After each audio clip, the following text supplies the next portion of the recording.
In our first episode, we surveyed the basic facts surrounding the murder of Dr. Jeffrey MacDonald's family on the Fort Bragg military base in North Carolina. And we heard Jeffrey MacDonald's own recollection of that terrifying and tragic evening in February 1970. In episode 2, we considered and rejected the claim that MacDonald's account was too far-fetched to be taken seriously. Having established the fundamental plausibility of MacDonald's story, we need next to survey the facts of the case in order to see how well they conform to that story. We can begin by following in the footsteps of the Army investigators who originally worked on the case. This is Matthew Kraig Kelly. Welcome back to The Looking Glass. And the wheel of destiny has turned. The survival of peace and freedom will be determined by whether the American people have the moral stamp. 5, 4. The great silent majority. Castle. Drive.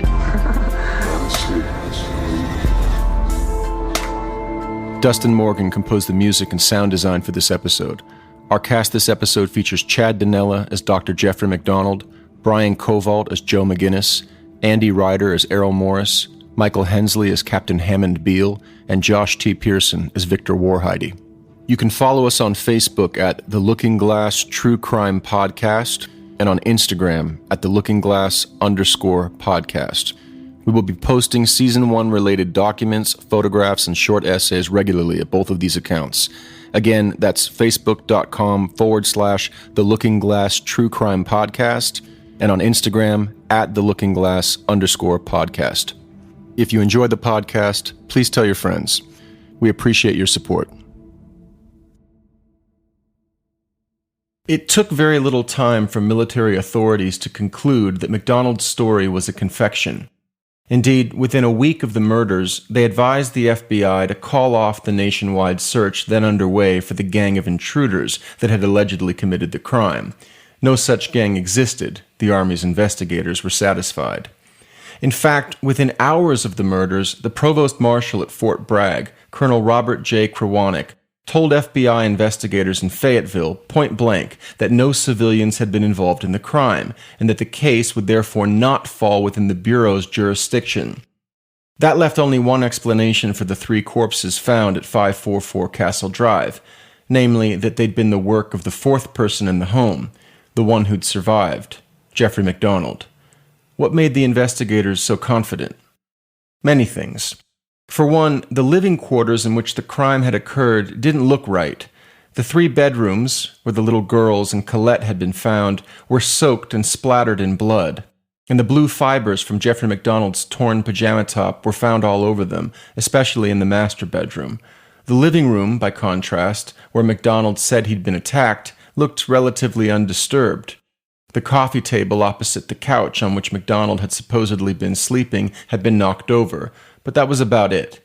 There were no shattered glass, broken china, or scattered houseware, and unlike in the bedrooms, the blue fibers were nowhere to be found in the living room, where MacDonald claimed his pajama top had originally been ripped and repeatedly punctured in his struggle with the intruders. As conspicuous, there was no trace of water or mud in the residence, as there ought to have been if a gang of drug-addled killers had barged in from the rain and rampaged through the apartment. Perhaps most puzzling of all, MacDonald had, against all odds, survived the ordeal, despite his wife and children's having been overkilled. Had the homicidal intruders come to their senses once they'd knocked MacDonald unconscious and decided, out of the blue, to spare him the scores of stab wounds they'd inflicted on the necks and torsos of his wife and daughters? After all, nearly all of MacDonald's wounds were superficial, the only exception being a 1-inch incision beneath his right nipple, which had penetrated between his ribs and partially collapsed his lung. But both that injury and the wound patterns on the children had something in common. They were consistent with an attacker who understood, in the first case, how to injure himself seriously but not fatally, and in the second, how to quickly and quietly kill a human being, as McGinnis relates. In a report never publicly released, the Fort Bragg Provost Marshal expressed the opinion that The accuracy, similarity, and location of the wounds strongly indicates actions of one individual with expertise on vulnerability, killing as rapidly and mercifully as possible without creating any noise. He added the observation that all the knife wounds were deep and in a relatively small area of the bodies, and that there had been no disfiguring and no sexual molestation, indices which, to him, pointed away from drug-crazed hippies, and toward the one man, husband, father, and physician with an interest in surgery, known to have been in the apartment at the time that the murders occurred. In sum, the details of MacDonald's story did not square with the physical evidence in the apartment. Something wasn't right. These facts and others convinced military investigators more or less from the start that MacDonald was lying about the intruders and was thus himself responsible for the murders of his wife and children. In May 1970, they charged him formally and began an Article 32 hearing as a prelude to prosecuting him. MacDonald, by now thoroughly disenchanted with the Army, hired a civilian lawyer, Bernard Siegel, to defend him. It was a shrewd decision. Siegel promptly got to work scrutinizing the Army's investigation and shortly uncovered a rat's nest of forensic incompetence. If there was one thing Siegel established in the course of the Army's legal proceedings against MacDonald, it was that the handling of the evidence in the case was badly botched. The MPs who first arrived at 544 Castle Drive had no experience with homicides and little knowledge of how to preserve evidence, or even how to secure a crime scene. An unknown number of individuals, some of them civilians, had wandered into and out of the apartment without interference in the minutes after the MPs first arrived, traipsing over and tainting God knows how much evidence in the process. The ambulance driver confessed to having stolen MacDonald's wallet from the scene. The Army had failed to promptly establish roadblocks in order to look for the intruders MacDonald had described, and investigators claim that MacDonald's story failed the smell test.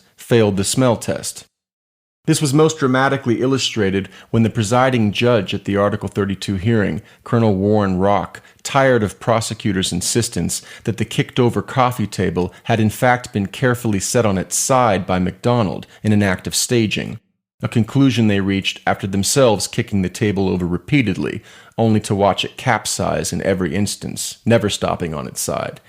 MacDonald had obviously set the table on its side, thinking it would appear as if there had been a struggle in the room, prosecutors insisted. Had there actually been a struggle, the table would have flipped completely over. Rock's suspicions on this point were such that he finally decided to test it for himself. He headed one afternoon over to 544 Castle Drive, where the crime scene had, by then, been sealed. He gave the table a kick, and lo and behold, it landed on its side. The episode seemed to encapsulate the brittle quality of the Army's case against the captain. Indeed, the prosecution of MacDonald was so feeble that it never graduated to a court-martial, as almost all Article 32 hearings did. Colonel Rock instead dismissed the case. But he went further than that, not merely declaring MacDonald not guilty, but proclaiming him innocent. As Rock stated in his October 1970 findings, all charges and specifications against Captain Jeffrey R. MacDonald should be dismissed because the matters set forth in all charges and specifications are not true. As we will shortly see, MacDonald's innocent legal status was not to last. But for many of those close to the Article 32 hearing, Rock's judgment was sound. Hammond Beale, Rock's advisor on the case, would later comment to Errol Morris. It's hard to believe.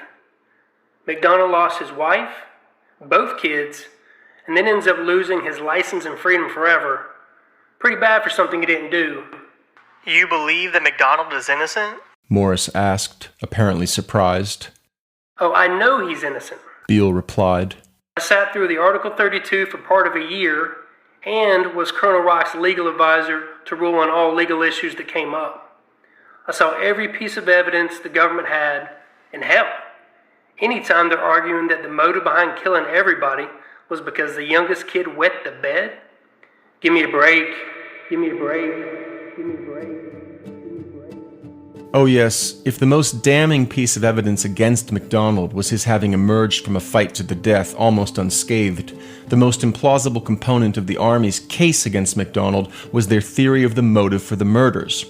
MacDonald's youngest daughter, Kristen, had wet his side of the bed while sleeping next to Colette. How could this possibly have led to a triple homicide?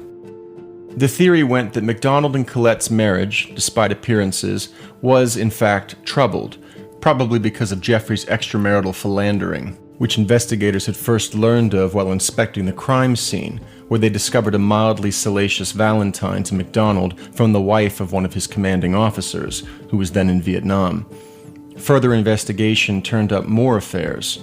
Colette, Army prosecutors surmised, had gotten wind of these dalliances, and marital tension had resulted.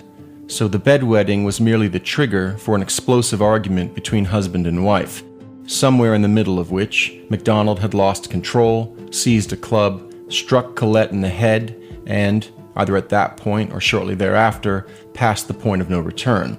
With Colette either dead or dying, MacDonald was left with two choices: turn himself in, or murder the witnesses, his own daughters, and concoct a cover story to tell the authorities. For Rock, Beale, and others, this theory, coupled with the Army's paltry physical evidence, fell far short of warranting a court-martial of Jeffrey MacDonald, who was thus cleared and honorably discharged from the Army. Having endured this ordeal, MacDonald soured entirely on military life. He soon moved as far from North Carolina as he could. In 1971, MacDonald relocated to sunny Southern California, where he took a job as an emergency surgeon at Long Beach's St. Mary's Hospital. Before long, he promoted up to head of emergency medicine. MacDonald had always been resilient, and despite the almost unthinkable tragedy he had left behind in North Carolina, he appeared to have turned over a new leaf on the West Coast.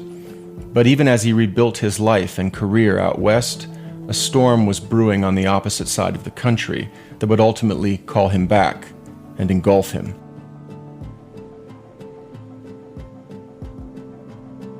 Among MacDonald's most vigorous defenders during the Article 32 hearing had been his in-laws, Mildred and Freddie Kassab.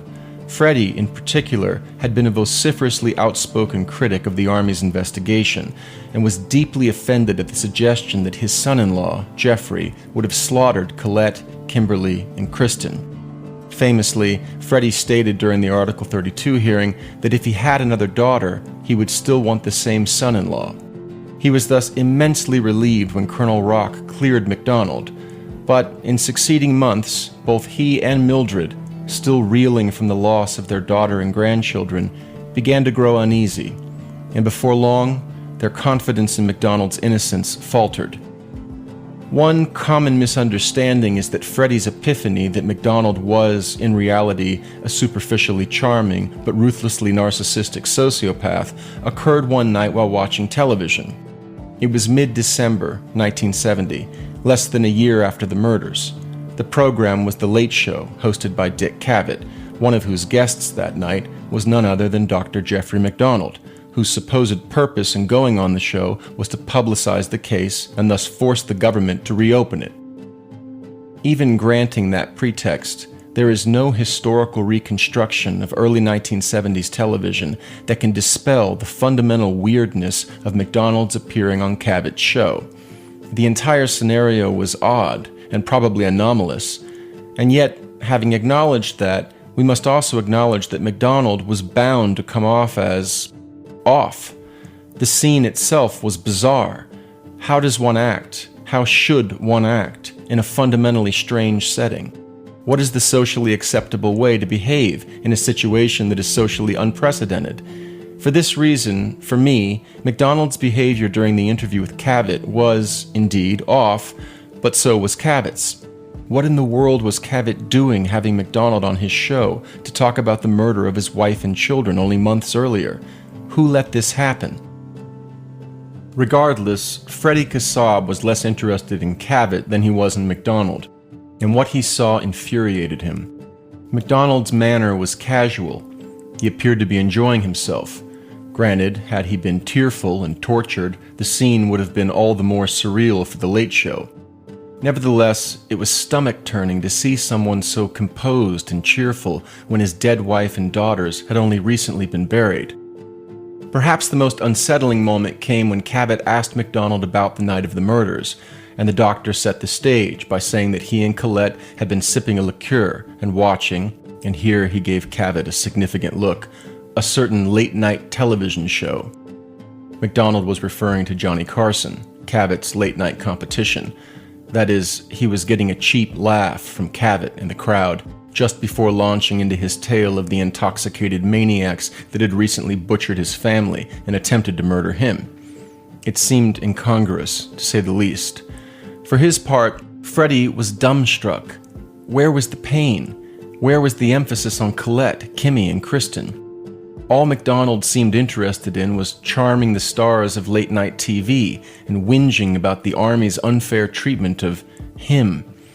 But while Kassab was extremely irritated by MacDonald's behavior on the Dick Cavett show, he did not, at this point, conclude that MacDonald was a murderer, and he continued his public relations campaign to have the case reopened so as to locate the real killers and hold the Army to account for its original mishandling of the case.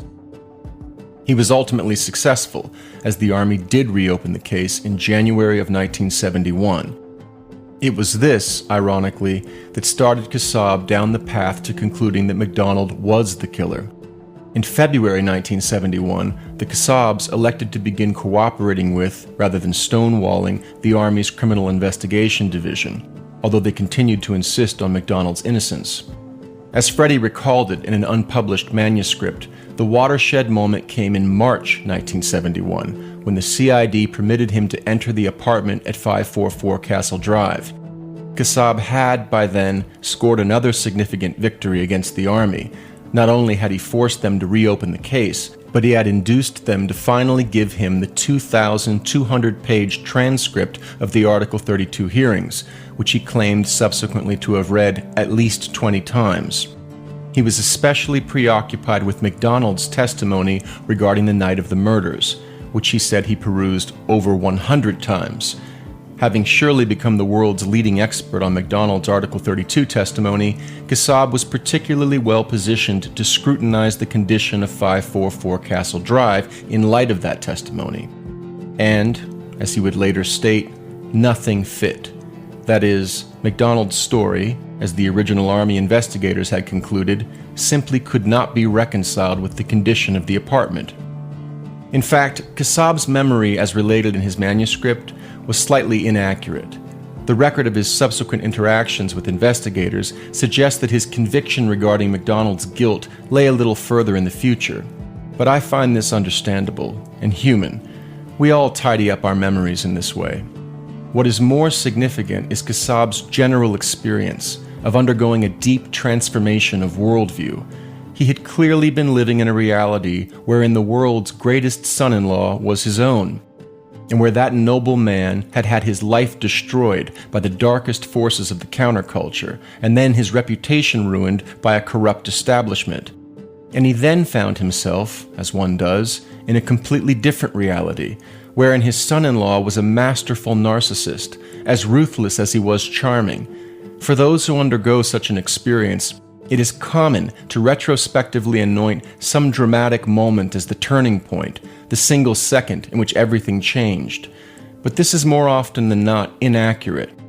Telling the true, less dramatic story, however, even to oneself, is, well, less dramatic, and makes for a much less compelling narrative. There is another common feature of worldview shifts, particularly those that turn on one's perception of an individual, a romantic partner, or close friend, most especially. And Freddie experienced this too. He slowly realized that MacDonald was not the person he appeared to be. And as this realization dawned on Freddie, details in the history of his relationship with MacDonald that had previously seemed anomalous or of marginal significance suddenly emerged as characteristic and of central significance. For example, in November 1970, about a month before his appearance on Dick Cavett, MacDonald had placed a call to Kassab, which, to MacDonald's eventual chagrin, Kassab recorded. MacDonald told his father-in-law that he and a few of his fellow Green Berets had recently trawled Fayetteville on a mission to locate the murderers, and had gotten lucky. They had, MacDonald claimed, tracked down one of the February 17 intruders, beaten him until he confessed to his involvement, and then killed and buried him. Kassab would ultimately reach the obvious conclusion that MacDonald was lying. Perhaps, he thought, MacDonald was compensating for a deep sense of inadequacy brought on by the fact that he had failed to protect his family. Just as when MacDonald had told Dick Cavett that he'd suffered 23 stab wounds, a number he'd pulled out of thin air, he had perhaps been exaggerating out of a sense of grievance against a military that had refused to take his suffering seriously. But now, in retrospect, such lies seemed the furthest thing from innocent. As the late crime writer Michelle McNamara would, decades later, ask, what man whose family has been slaughtered tells the person most determined to catch the culprits a lie that, if believed, may dissuade him from continuing his pursuit? There were other lies. Freddie learned, for example, that MacDonald, while being held at Fort Bragg during the Article 32 hearing, had taken up with yet another woman, mere months after the utter destruction of his supposedly one true love, their 2 young daughters, and their unborn son. When Freddie confronted him about the affair, MacDonald indignantly denied it. But Freddie had already confirmed all the details, including the identity of the woman, a civilian employee at Fort Bragg named Bonnie Wood, who had admitted to the relationship. There MacDonald was, lying. Again. A new, hitherto unthinkable picture was materializing, and while in McGinnis's cinematic telling, this picture suddenly lit up the screen of Freddie's mind the moment he exited 544 Castle Drive that night in March 1971, in reality it flickered on, falteringly, over an indeterminate period. A seemingly random array of behavioral anomalies now emerged as an ordered constellation. When Freddie reluctantly connected the dots, the arrow they formed pointed directly at Jeffrey MacDonald. The precise moment when Freddie apprehended this constellation remains a mystery. Indeed, there may not have been such a singular moment. What is certain is that by June 1972, when the Army completed its 3,000-page report on the reinvestigation of the murders, Freddie and the CID investigators were agreed. 4 intruders had not murdered Colette, Kristen, and Kimberly. Jeffrey had. At that point, Freddie began a campaign, both a bureaucratic and a public relations one, to induce the Justice Department to reopen the case against MacDonald.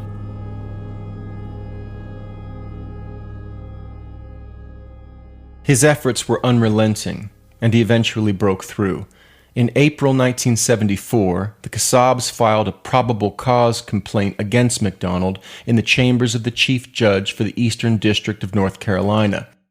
That summer, a grand jury was impaneled to hear the evidence against MacDonald, and on August 12th, the court heard its first witness, Dr. Jeffrey MacDonald, who would continue testifying over the next few days.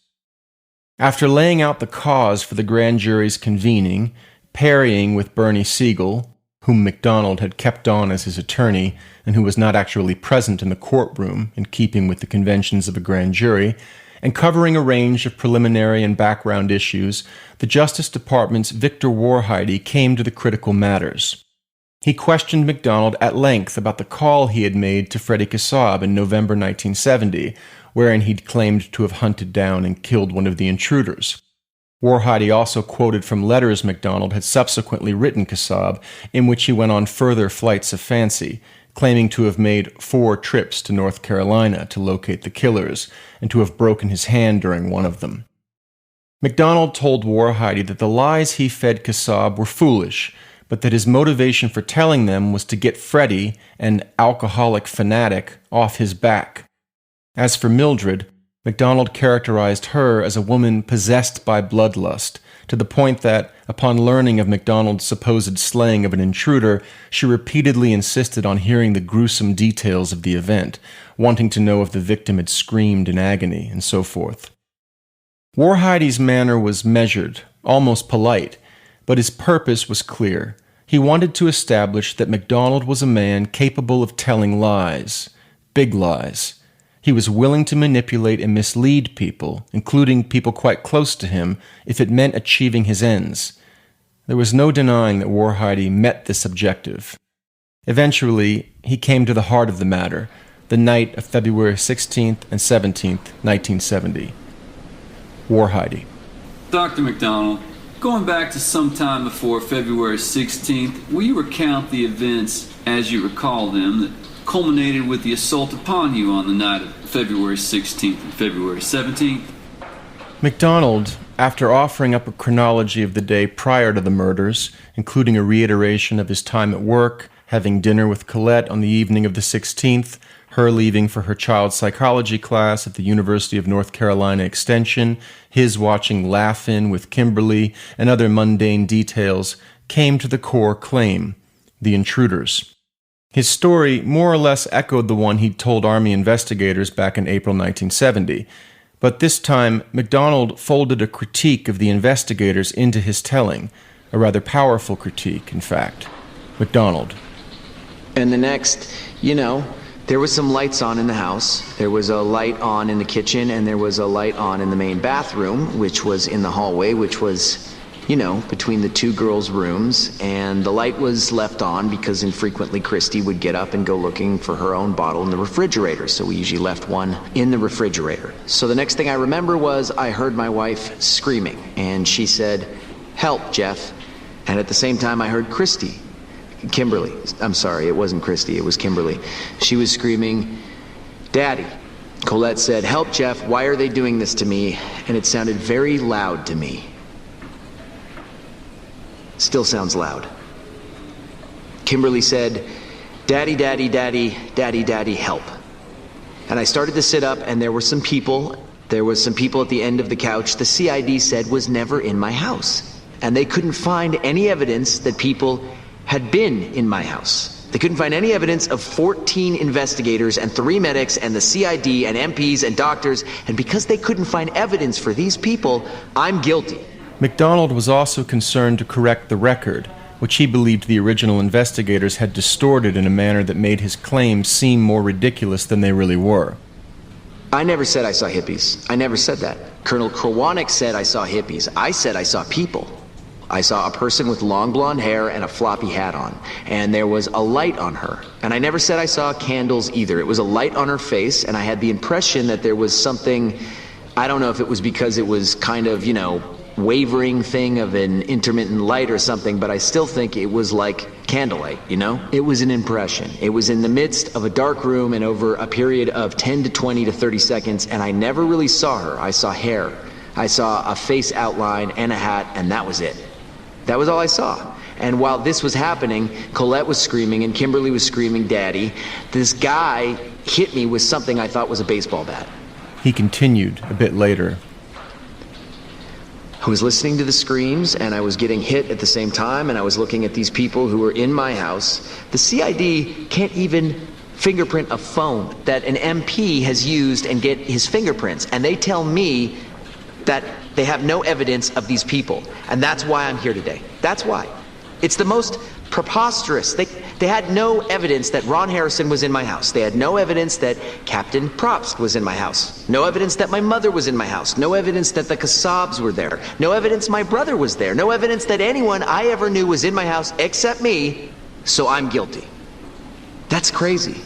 It's like something out of a bad TV show. As Warhide continued quizzing MacDonald on the details of the attack, a theme emerged. Warhide wanted the most detailed description of the intruders and the assault that MacDonald could conjure, and MacDonald apparently did his best to provide such a description, all the while qualifying his attempts with the quite plausible observation that the incident was a whirl of darkness and disorientation. Recalling what happened, even at the time, much less 4 years later, was a challenge. One such point of confusion was MacDonald's memory of hearing Colette and Kimberly's voices crying out from the bedrooms just as he was registering the presence of 4 figures looming over him in the living room. MacDonald had relayed the same thing to the original Army investigators in their interview with him in April 1970, and it stated plainly that he was confused by this memory, since it suggested that there were more than 4 intruders in the apartment. "That's a lot of people," one of the interrogators had remarked at the time, and MacDonald agreed, the obvious implication being that 5 or 6 individuals partaking in such a horrendous slaughter was, well, asking a lot of the listener. 1 or 2 maniacs, maybe, but 6? MacDonald did not correct this detail or try to explain it away when speaking to Warhide. Warhide. You had one brief glimpse of her, and you heard her intoning certain words. Right. Now, acid is... Groovy. groovy? Kill the pigs. Kill the pigs. How many times did you hear her say that? Several, it seemed to me. And while this was going on, you continued to hear Colette and Kimberly. I don't know. What I really heard was what I told you before. I heard, help, help, Jeff, help, Jeff, help me. Why are they doing this to me? And I heard Kimberly, and I honestly don't know how long I heard that. Well, at least in the early part of the struggle, you heard it. Right. When I saw the 3 and probably 4 people, I still heard that. That's correct. If the listener were to flip to the relevant pages in their copy of Fatal Vision, they would notice that Joe McGinnis relays all of these details and more, often verbatim, in his telling of Warhidey's tete-a-tete with MacDonald before the grand jury.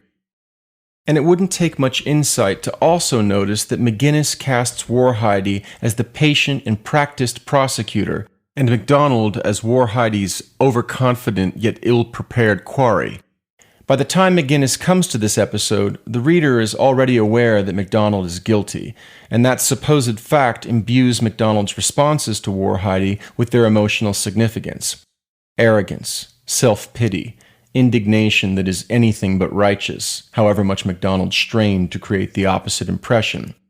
By contrast, while acknowledging that Warhidey succeeded in establishing MacDonald's dishonesty, I have selected bits of MacDonald's testimony that entail critiques of his persecutors, critiques that McGinnis insinuates were so much rubbish, but that in fact deserve to be taken seriously, as I will now demonstrate.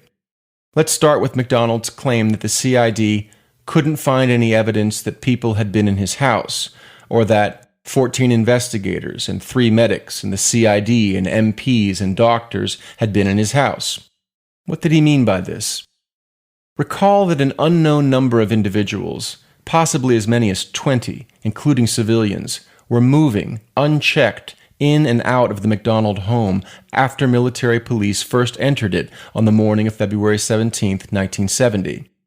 This situation persisted for 15 long minutes before investigators finally sealed the crime scene, by which time there should have been no shortage of evidence of outside individuals having been in the apartment.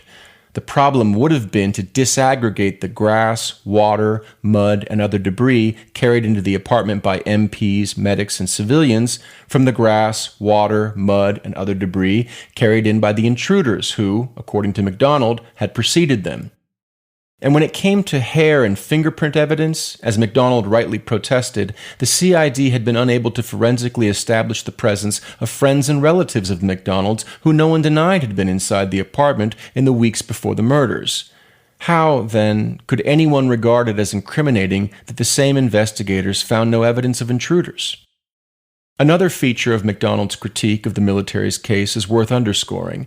He denied that he had claimed a gang of hippies had attacked him. That, as you will recall from our first episode, was the sticking point in MacDonald's story for many people. It seemed all too convenient that 6 months after the Manson family's slaughter of Sharon Tate and the LaBiancas out in Los Angeles, MacDonald claimed that drug-crazed hippies had slaughtered his family in a similar fashion, right down to their writing the word pig in blood. Add to that prima facie implausibility the fact that MacDonald just so happened to have a copy of Esquire in his home, which focused on the Mansons and was littered with jargon like acid, groovy, and the like, and it seemed fairly obvious that MacDonald's tale was a hastily concocted cover story, not an honest recollection. But this was all wrong, protested MacDonald. He had never said drug-crazed hippies attacked him. He described his attackers as 3 males with short hair, one of whom wore an army jacket, and a woman holding a light of some sort. If there was a hippie among the 4, it was the woman, but the other 3 were relatively clean-cut. This didn't sound like the Mansons, but it did sound like the kind of people one found in Fayetteville, disillusioned, drug-addicted soldiers recently returned from Vietnam who often disappeared into the local counterculture. That is, it sounded relatively plausible, which is why, notwithstanding the military investigators, people in the area, and especially those on base at Fort Bragg, assumed the story was true and began locking their doors and stocking up on ammunition. As MacDonald's friend Michael Malley would recount years later, there were bizarre, frightening, drug-centered cults in Fayetteville at the time. People in the area found MacDonald's story horrifying precisely because they found it plausible. Finally, MacDonald's odd claim that he heard the voices of his wife and daughter at the same moment he registered the presence of strange people in his living room. Why, if you are making up a story, say something like this? Why compound the implausibility of your tale by suggesting that even more psychotic intruders were in your home that morning? Why not, if you're fabricating the story whole cloth, claim that you heard your wife and daughter's screams, bolted up in bed, and then saw a gang of intruders emerging from the hallway and entering into the living room?